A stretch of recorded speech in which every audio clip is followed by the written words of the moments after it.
Alright, everyone, hello. It's time. I just recorded the last episode for the Bills series, for the Bills' first season, earlier today, so I figured I'd have to record the off-season here. I'd do it live. I said I was going to do it live, but I made it sound like I'm going to, get on Twitch or something and do it, which I'd love to do in the future, but no, I meant, live commentary. So that's what we are going to do here in this episode today of the Bills series here. We're finished our first season at the helm in the Cliff Harris era. I am, of course, the GM. He is the coach. Okay, I live vicariously through him. How he coaches our boys on the field. Okay, that's just how we're living this. All right, we are all the collective GM here, watching this, but I have to ultimately make the decision. So you guys are more like my assistant GMs, I guess. I don't know. We'll roll with that. Just roll with it. Okay, so. But we managed to go 7-9 in our very first season here. I haven't really looked over the schedule in terms of what games we probably should have won here. So I guess I still need to sim week 16 or week 17 rather. Yeah, I guess I haven't finished week 17. So let me do that first before we start looking through everything. I thought I would have done that. Maybe I forgot to do that before saving. But okay, so we will now look over the schedule here now that everyone is finished and played their 16th game. We will take a look and see exactly what everybody did. So we lost this first game to the Saints. Obviously, if you remember, the Saints managed to go 500 here, probably missing the playoffs again, I would imagine. The Dolphins had a pretty good season. We lost to them. We managed to beat the Colts in that first game. That was our first win. Another loss to a good team here in the Steelers. And then the Jets were 500. We probably should have at least won one of our games against the Jets. It's a little upsetting that we lost both of them. This one was at least competitive. We all know that the last game of the season was not very competitive. Another close loss to the Jags. That was a game that, again, we led, I think, for most of it, and the Jags just kind of came from behind and stole it from us. Nice win against the Chargers here. Another close loss to the Colts, who we probably could have swept them this season. There's a few games on the schedule, man, that definitely should have probably went our way. We did good against bad teams, so that's good here. We have two 5-11 teams on the roster, or on the schedule, that we did manage to beat, and one of them our division rivals, so that's a good thing to see here. Getting swept by the Dolphins and the Jets is brutal, man. We definitely should have split probably most of those division series this year. You know what I mean? I'm surprised we did with the Colts, but this is a big win against the Niners here, kind of a big pivotal win for our season, because then we kind of just started rolling here. Picked up another win against the Patriots, obviously beat the Panthers, and the Panthers ended up being pretty decent this year as well. They might have even made the playoffs, but we will look at that. And then, of course, this loss to the Falcons was probably another winnable game here, but the Falcons were just, the better team. They were feeling themselves at that point in the season. So 7-9 kind of makes sense here. There's obviously some games that we could argue should have went this way or that way, but I think overall this is a pretty good result for a team that ultimately probably would have been pretty bad otherwise, unless I took a little bit of control here. And I left the roster in rough shape. It's not like I completely beefed us up here heading into the first season. I obviously made some acquisitions for draft capital, but the roster, there's still a lot of 60s who are starting on this team. So we are lucky that it went the way it did. So actually, I'll look at the standings before we go through the playoff results. So let's look at the standings here. So starting off in our own conference, the Broncos take the top seed at 12-4. I think they're led by Brian Griese in this game. I think Brian Griese is still the quarterback for the Broncos in this game. The Dolphins take the second seed at 10-6. The Titans take the third seed at 10-6. These are your three division winners here, obviously. And then the Steelers are your first wild card. The Jags are your second wild card. And the Colts managed to squeak in as the third wild card, just beating out the Jets at 8-8, and the Raiders at 8-8, and the Chargers at 8-8, and the Ravens at 8-8. Good Lord, this is the year of mid. Look at this, 4 8-8 teams. Jeez Louise. So even if we managed to finish 9-7, we might not have even made it past all these teams here. Maybe the Colts, maybe we could have had a tiebreaker for the Colts. I'm not too sure, but it was possible. There was definitely a path to make it there. So the Chiefs also finished 7-9. But then after that, the Browns, the Bengals both go 6-10 here. The Pats and the Seahawks both finish 5-11. So in the Seahawks' final season in the AFC, they finished last. They finished dead last. So I guess good riddance to the birds, right? And then in the NFC, the Buccaneers take the top seed and win the Central in their last year in it at 12-4. The Rams win the West here at 10-6. And then it looks like, I guess the Eagles down here at 8-8. Good Lord, are your third division seed winning the East? Wow. And then the Falcons, Panthers, and Packers are all your wild cards, and the Lions kind of get gypped out here, I guess, because of what happened with the Eagles, with the Lions finishing 9-7, and they get left out of the playoff race. And the Saints also finish 8-8. The Redskins finish 8-8. So I'm curious what the tiebreaker was between the Eagles and Redskins to put the Eagles in the playoffs. But terrible first year, and the Giants. So look at that. You had a three-way tie at 8-8 in the NFC East. Very interesting. And then the Vikings finish 7-9. The Bears finish 6-10, as do the 49ers. The Cardinals at 5-11, and the Cowboys finish last in the NFC at 5-11. So, if you're a Cowboys fan, avert your eyes, avert your gaze here, okay?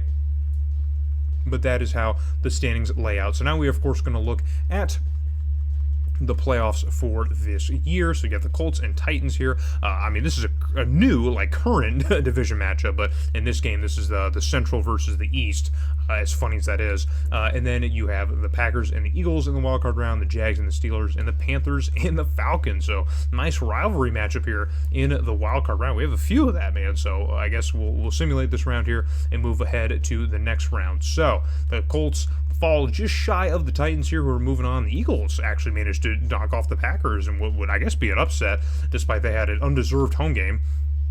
The Steelers managed to outlast the Jaguars defensively, and the Falcons absolutely handled the Panthers. So the Falcons are really on a charmed run right now as we head into the divisional round, which, of course, we are going to sim. I'm going to sim the playoffs, but it typically stops at the Super Bowl, so we'll probably have to do that. So, okay, so you already saw it here, but we'll go through it. So the Broncos absolutely clobbered the Steelers at home. The Buccaneers managed to inch out the Eagles, and then the Dolphins just barely beating the Titans, man. So a lot of close matchups here in the playoffs, and the Falcons are having a Cinderella run, man. It continues as they beat the Rams. But in the conference championship game here, the Broncos and Dolphins have a defensive shootout, but the Dolphins fall short. And then another defensive shootout in the NFC championship as the Buccaneers inch out the Falcons. So again, another defensive or a divisional matchup that for years to come we will be seeing a lot of it. And then your Super Bowl is between the Broncos and the Buccaneers, and then we will simulate the game. Who is going to grab a Super Bowl? And it is the Broncos. The Broncos actually put up quite a bit here. They looked like one of the better teams in the playoffs on both conferences, so I'm not super shocked that the Broncos managed to win it. So the Super Bowl winner is coming out of our own conference, which, you know, can we be shocked? Can we really be shocked? And in the Pro Bowl, of course, we're going to send the Pro Bowl, and the AFC manages to win it. So it looks like the AFC is the stronger conference right now, at least as it stands this season. That'll probably change a lot next season. So now we, of course, have to look at our stats, individual stats. Here we go. Cool. So Trent Dilfer manages to finish with just over 3,000 yards, which is a career high. He has never had that many yards. He's never cracked 3,000, and he finally has done it in this season. But unfortunately, the touchdown number really low. It's his lowest total since, I guess, 99. So, you know, this is a couple seasons as a primary starter, but, you know, this is probably the first season he's had as a primary starter, at least in a couple of years, I think. I think he's already been a journeyman at this point, just kind of bounced around. I think he was in Baltimore before this. I'm trying to remember the career path of Trent Dilfer. I know he's about to be unemployed currently in real life. If you guys want to follow that story at UAB, you can, but a decent season for Trent Dilfer. For everything that we've talked about with Trent Dilfer, this isn't the worst thing ever. Getting a, like, plug-in quarterback to throw for 3,000 yards is a good thing, and I think we have him under contract for at least one more year, so who knows, maybe things change a little bit as the team adjusts a bit, we get a better offensive line, maybe a little bit deeper receiving core, maybe things change, who knows, but a good season from Dilfer. Sammy Morris, though, dude, goodness gracious, man, an absolute ball-out year, man.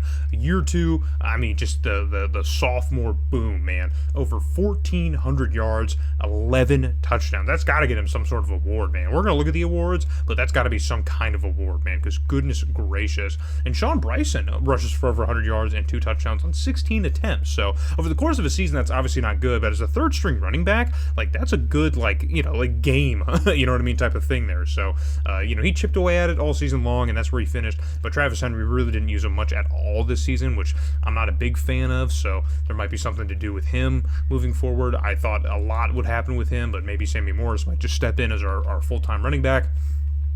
Eric Moulds, the $8 million man, just about fails to reach 1,000 yards receiving, and this is kind of on par with where he's been since he's kind of stepped into that primary role for the Bills. You know, he's kind of bounced around this high 900, like 1,300 thing. It's just weirdly how consistent he's been in the last 4 seasons. So maybe next year we can expect him to get over 1,300 receiving yards. I don't know. I would love to see it for the money that he's getting paid. I would love to see it. Jerry Mersma actually had a lot of receptions. He's second on the team in receptions, but obviously in yardage he's a little bit far behind, as well as touchdowns here. So I guess we'll sort it through different categories here. Jeremy McDaniel ends up with over 500 yards. He's the second leading receiver in the team with only 2 touchdowns, and then Peerless Price with 471 yards. So not great here. And then receiving touchdowns in general, just not a good thing to look at all. And then Darnell McDonald, the free agent I signed just for some depth at receiving core, only had 4 catches for 100 yards. Just such a weird stat. Like, just such a weird thing to look at. Looking on the offensive line, not a lot to write home about. The offensive line was just pretty awful in a lot of ways. Like, just awful, man. And they were, like, penalized so heavily. Like, just awful. Like, just terrible. We need to fix our offensive line. That's, like, the biggest area of need heading into the offseason. So, Keon Carpenter and both Sam Cowart leading the team in tackles was 77 apiece. But obviously Sam Cowart with the standard here was 16 tackles for loss, which does lead the team here. Obviously, we'd love to see. I didn't call his name out a lot in the games because he wasn't doing a whole lot, like, like between the plays, but he's kind of one of those guys where, like, if you're not hearing about him, it's because he's doing a good job. So he was definitely disruptive, getting in plays, getting involved in plays, and getting in the backfield with some TFLs, but didn't get a lot of sacks. But our sack leader is Pat Williams, another person who we need to have a good season. So it's great to see that he had 5 sacks. Not a lot of tackles, though, which is interesting. As a defensive tackle, I guess you'd expect a little bit more. I don't know.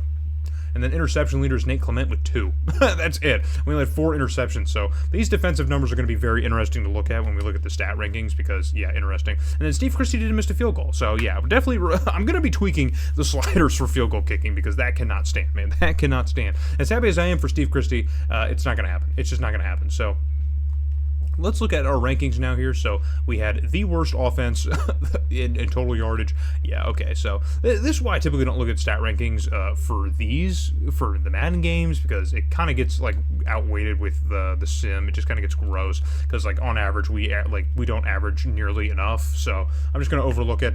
We're just gonna overlook it. If you guys want me to look at it, we will. But I'm just gonna overlook it because it's kind of inflated in different ways. So we're gonna look at Pro Bowl here and see how many Pro Bowlers we have. I think we have at least a few of them.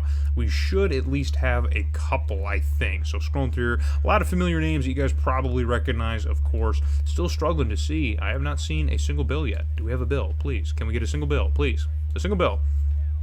Please. I just want a single bill.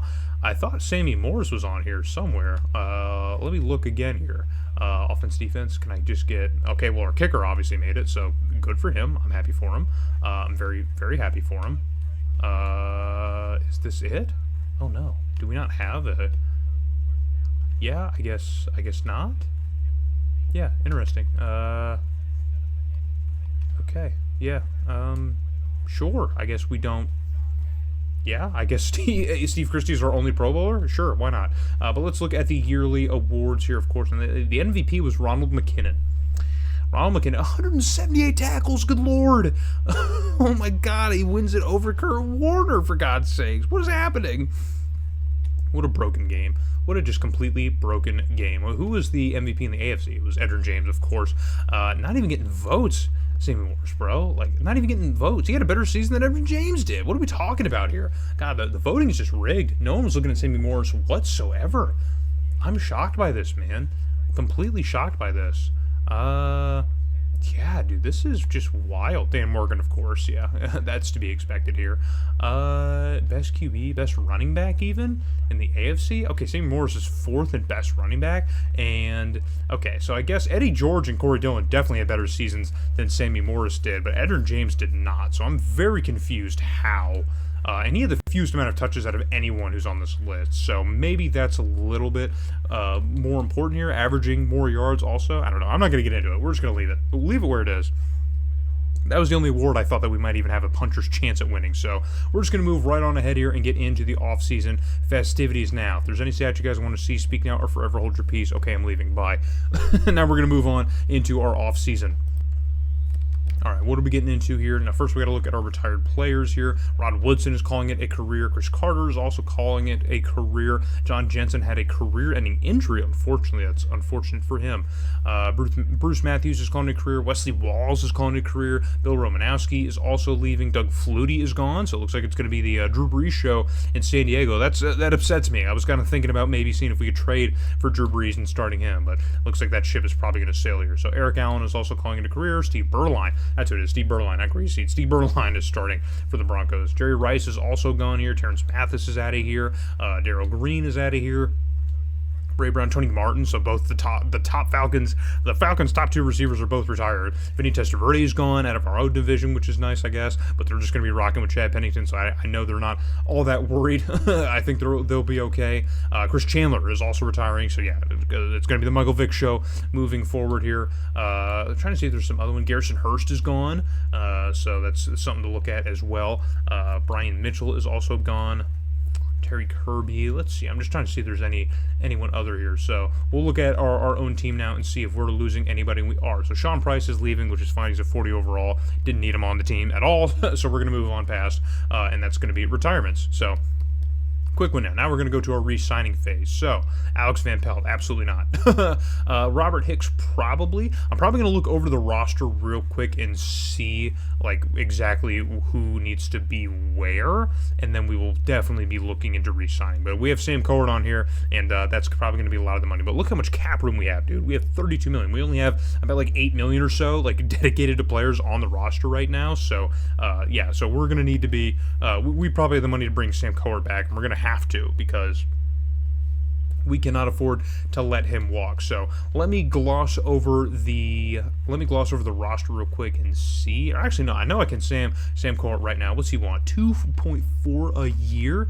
I'll do you that at 3 years. How about that? Will you take that? Absolutely. Perfect deal. I thought he was going to fetch so much more money here, but I have no problem paying him 2.4. That's like chump change compared to what he's probably going to do for this defense, dude. Chump change.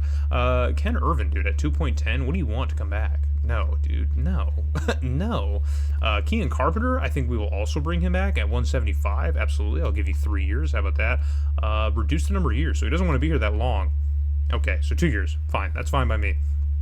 Sean Bryson, I think we'll also bring back if he's affordable. $850. We'll give him 2 years. How about that? No, add more years. So he wants to be here long term. How about 3 years? Okay, cool. That's fine. At $850, I'm okay with that. We have a tight end situation here, so it looks like maybe one of these guys needs to be brought back for depth. Jeremy McDaniel, who's one of our top receivers, we got to bring him back. $700K for a year. I'll add another year on it. Sweeten the deal. Absolutely. That's fine by me. Let's see here. Kevin Newman also, or Keith Newman, excuse me. We're probably also going to need to bring back here if he's affordable. Ugh, almost $2 million. That's not great, dude. That's not great at all. Okay, I think we're at a point now. Oh, Larry Centers.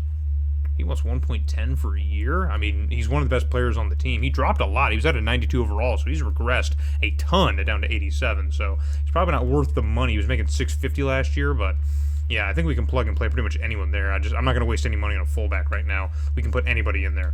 Yeah, all these guys I just want to let go. None of these guys we absolutely need really at all. But I'm going to look at the cornerback depth chart because I think between Chris Watson and then Ken Irvin, we're probably going to have to figure something out. Ken Irvin's too expensive, so I think regardless, we'll probably end up letting him walk. And then, of course, Robert Hicks, we also probably need to re-sign. So give me a second here, and we'll come back in and finish our re-signing.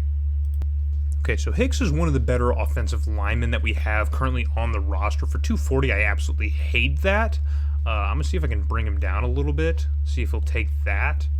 No deal. Collecting retirement by end. Okay, how about 2 years?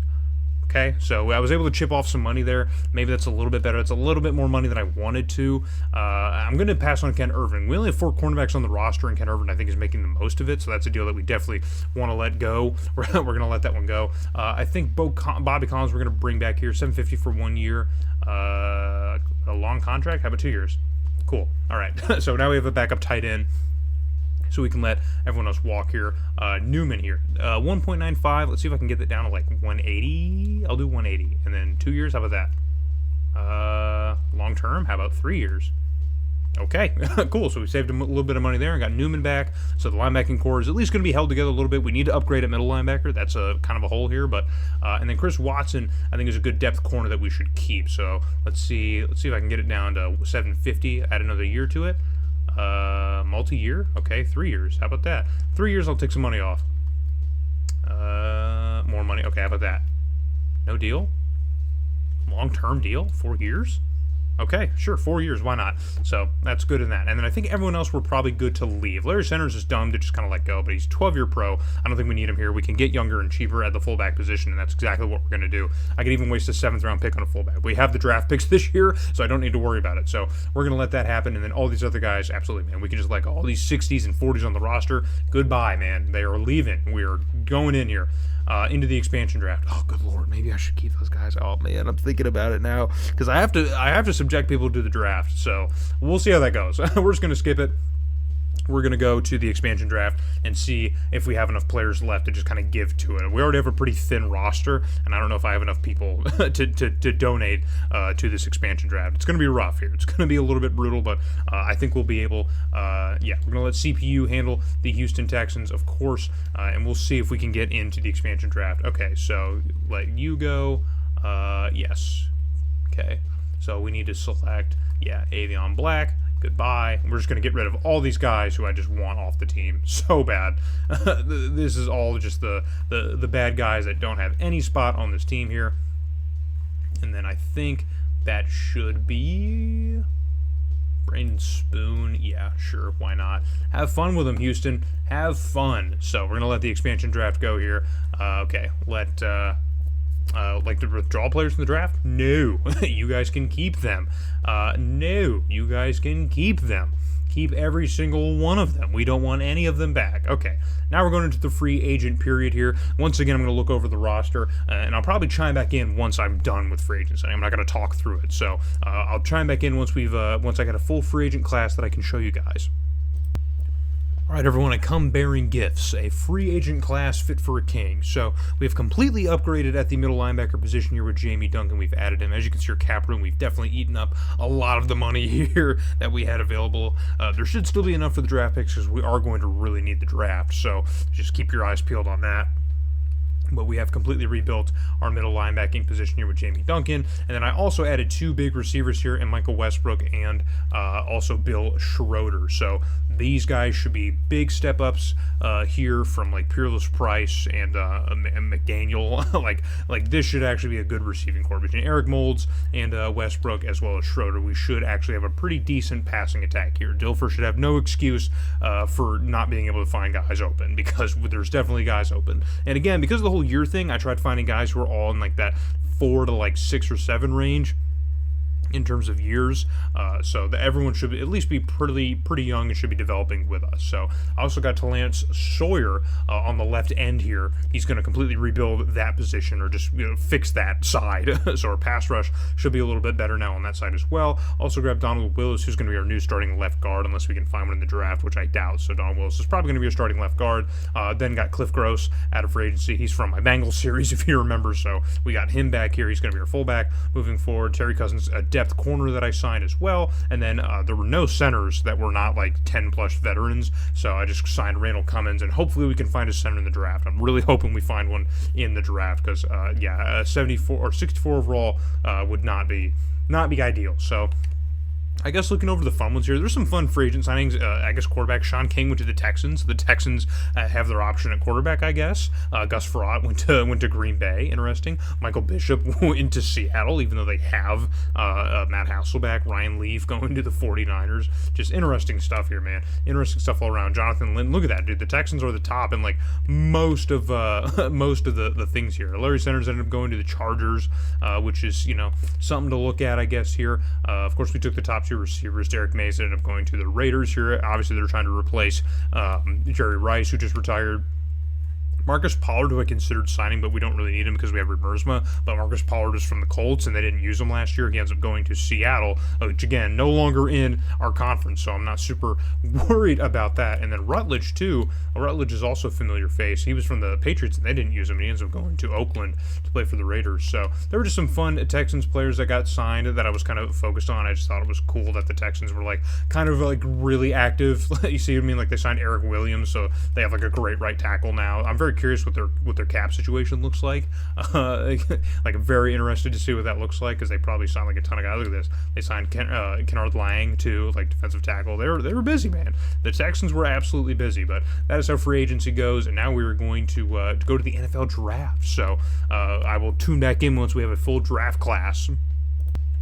All right, y'all, we're in a bit of a pickle here, but we will figure it out. There's plenty of moves to be made here, but the draft went by pretty well. So with our first-round picks here, I was able to grab James Tasker here. He is out of Cincinnati, and he's going to be a right guard, our new starting right guard. We have a lot of guys to move now because we finally upgraded a lot of positions here, but unfortunately, I don't think I'll be able to get a lot of my rookies because of that, so we'll just keep an eye on that. I'm going to write down their names and see if I can go back and get them in free agency once I clear up some money here, but... And then at the 23rd pick, I got Shevin Jackson, a rookie out of Miami, and he's a 78 overall defensive tackle, so those are huge boosts that we needed right away. We did sign a left guard here, but I did pick up a rookie in Cortez Walker out of North Carolina, so he should be good behind him. There might be something we could do with the free agent that we just signed. We might be able to move him after a year, maybe move him at the deadline and go with a rookie. We'll just keep an eye on that. And then I also grabbed a center because we desperately needed a starting center, and so I got Fred Spence out of Oregon. He's a 72 overall. I got him in the second round, so he should be good for us. I do want to keep Bob Smith here because I think he's better than Achilles Smith. So an actual potential option here at quarterback. We just focus on that. So I do want to grab him, but I don't think I'll be able to sign him. He's requiring too much money right now. And then Traverse Epps, a free safety I just found out of nowhere. I think our current free safety is at like a 71 to area, like low 70s. So I'm like, he as a rookie actually might be able to like do something pretty quickly. So, and I like his speed as well. So we're going to stick with that. And then Ken Pryor I got as a depth cornerback, and I managed to sign him as well. And then the rest of these guys are unsigned. Definitely not going to sign Richard Yu or probably Drew Payne either. I like him at 64, but probably not going to keep him. And then Tim Lewis I also liked as a potential at running back, but we really don't need him. So really Bob Smith is the only draft pick that I got that I'm like kind of like really want. So I'm going to see if I can grab in free agency once I make some moves following the end of this signing period. So we're going to cut the remainder. All right, so here's a look at the depth chart real quick before we get in and do some work on the roster here. So actually, I was thinking about just skipping through, and that's probably what we'll do. So I'm going to skip the depth chart for right now, and then I'm going to make some moves, and then we'll come back after I've made my moves and stuff, signed some free agents and stuff, and then we'll do our final depth chart before we go into our first game of the season. So just bear with me here 1 second. All right, so already we're going to make some deals here. We have a bit of a logjam at the right guard position. Jerry Ostrowski, who was our starting right guard last season, we don't need him anymore because of our rookie acquisition. So the Chargers desperately need a right guard. Their right guard situation is doo-doo buns, and they're willing to give us a 4th-round pick for him to clear up some caps. We're absolutely going to take that. See if we can process this trade here, and absolutely boom. So we added a 4th-round pick here, and now we're going to continue to make some more moves. Okay, so I'm probably one of the biggest salary dumps here. So we already took on Tunavasa for a salary dump in order to get some of our picks last season. So now the Cardinals, they have a really terrible defensive line situation, and they're willing to take on this contract and give us a 4th-round pick. I was willing to take like a 6th for this because he's like a 64 overall, making over $1 million. But the Cardinals were dumb enough to give me a 4th-round pick, so we are happily going to take it, man. We are happily taking that pick from them. So now we have an abundance of 4th-round picks here for next season, and we're going to see if we can make maybe one more move for a little bit more money. All right, so the Colts have a very terrible left end situation, and our starter from last season, Hansen, is making way too much money for how bad he is. And since we now have the new free agent on that side, I'm going to get rid of him and see if we can sign someone a whole lot cheaper to be a backup. So the Colts are willing to give us a 3rd-round pick for him. Let's see if we can process the trade here. Boom, perfect. So we freed over $6 million here. Now we're going to see if we can go into free agency and pick up that quarterback that I just drafted, and then maybe fill out the roster in other places that we have to. And then we're going to get into the depth chart. All right, guys, so unfortunate news. So it looks like Bob Smith, okay, so I thought if you didn't sign your rookies, they just went to the free agent pool and you'd have your picks from there. But apparently they get auto-signed anyway to the other team. So Bob Smith is currently the backup quarterback in Carolina. So that's where he's at. I was unable to get him back. I'm upset about it, dude. I'm super upset about it. And we weren't really able to get anyone else at quarterback in free agency. So I tried to do like a deal here. Carolina wanted like a 2nd and like 2/3. And like, dude, no, for a 67 overall quarterback prospect, no shot. Like, no chance. So we'll probably be seeing Bob Smith or a quarterback of equal value pretty soon here after the season, so I'm not super worried about it. But now we're going to look at the depth chart here. Trent Dilfer, obviously, still our starter heading into the year. I think we have him for at least one more year, and then we have Achilles Smith.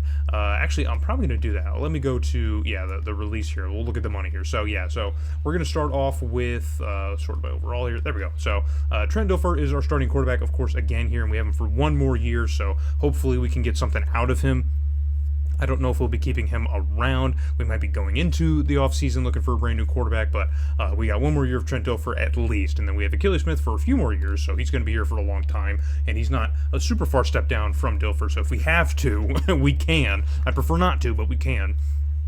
And then I was able to sign this rookie out of free agency just to fill out the roster. And running back here, so we have one more year of Sammy Morris here on that very team-friendly deal. We'll probably have to give him a bunch of money in the offseason, and we're already kind of in a weird money spot, so that might be very difficult, something we have to navigate here. And then, of course, we have Travis Henry and Sean Bryson in the backfield behind him. Cliff Gross is our starting fullback, of course, for the next couple of years. Eric Mold still got 5 years left of that monster contract. Just something to monitor. I'm not thinking about trading him, but something to monitor, man. If we don't get a huge turnaround out of Eric Mold, then this money, we can't afford to just keep paying more than $7.5 million like towards one guy. It's just not going to work out. So Michael Westbrook, of course, is also making quite a bit of money too. He could be a trade deadline flip because we clearly have the depth at receiver because Peerless Price has kind of been bought out of our receiving core. So if Westbrook is a huge contributor, we could potentially be flipping him at the deadline, get some nice picks for the offseason, depending on how competitive we are. If we're winning a lot of games, if we're 500, below 500,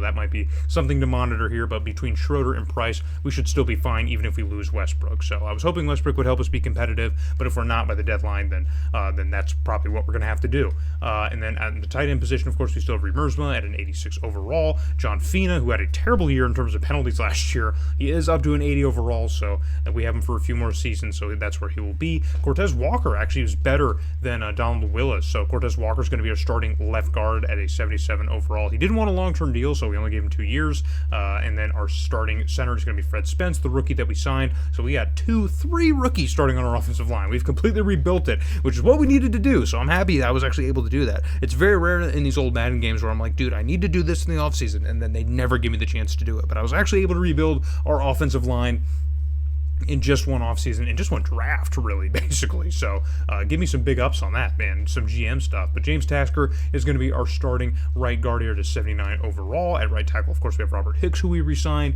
He's going to be here for a couple of seasons. At the left end, we have Talance Sawyer, of course, who is coming back, or not coming back, but we signed him out of free agency. He's going to start on the left side. On the right side, we have Eric Flowers, who is coming back. He's got a couple more years left on his contract. Chevin Jackson, our rookie who we drafted, is going to be our starting defensive tackle. He's going to be here for quite a long time, making some good money here, and then Pat Williams is going to sit behind him, so we at least have a solid 1-2 punch with defensive tackle, so we've kind of fixed that problem a little bit. We might be a good year or two. We're just young right now, but I think in a probably another season or so, we're going to be really competitive in a lot of different areas on the team, man. We just have to manage the money a little bit better than we did this offseason, so Sam Carr has a few years left on his big deal here. We obviously just re-signed him, so a brand new contract that he is on for this season. And then Jamie Duncan on a nice contract out of free agency. He's going to hold down our middle linebacking position. Our linebacking course should be pretty solid, guys. Keith Newman is going to be okay, at least at that position on his new contract. Hopefully he gets a little bit better. He's still pretty young, so hopefully he continues to develop and grow here. And then Antoine Winfield, our new top dog in the cornerback room, making good money here, man. Making good money. Or not new, but, just holding it down for us here. So good to see from him. He's back here, and so is Nate Clements as well. Terry Cousin is a new guy who we brought in and signed on this little cheap 2-year deal. He's some depth for us here, and so is Ken Pryor, who I just drafted. So cornerback room is what it is. Not super great, not super deep, but we'll take it. And then free safety, of course, we bring back Keon Carpenter, and then I have the rookie Tavares Epps, who I brought back. I don't know why I keep saying brought back, who I drafted, so he's going to be our backup, so solid second option there. And then Henry Jones is, of course, back as well for one more season, so either retires or we'll just leave him. He'll just leave the roster. So strong safety is probably going to be a position we're definitely going to have to fix next season. But outside of that, we're pretty solid elsewhere on the roster, guys. I think we're pretty good everywhere else. I don't think anyone really, anyone big, important is due for some money except for Sammy Morris. So I think we're in a good spot for this season. So I think next year, like year 3, year 4, we should be really freaking good. But in year 2, it might still be a little bit touch and go in certain places. I think we have a lot of talent in certain areas on the roster, but we're just not consistent throughout. So I think we should be as competitive as we were last year, but we might drop a couple games more. We might win a couple games more. So just something to look at. So we start the season off on Sunday Night Football against the Patriots at home. Then we take to the road to play the Jags in Jacksonville before heading home to play the Jets for the first time this season. Then we have a long road trip in San Diego, New Jersey, and Houston, playing the Texans for the first time in franchise history.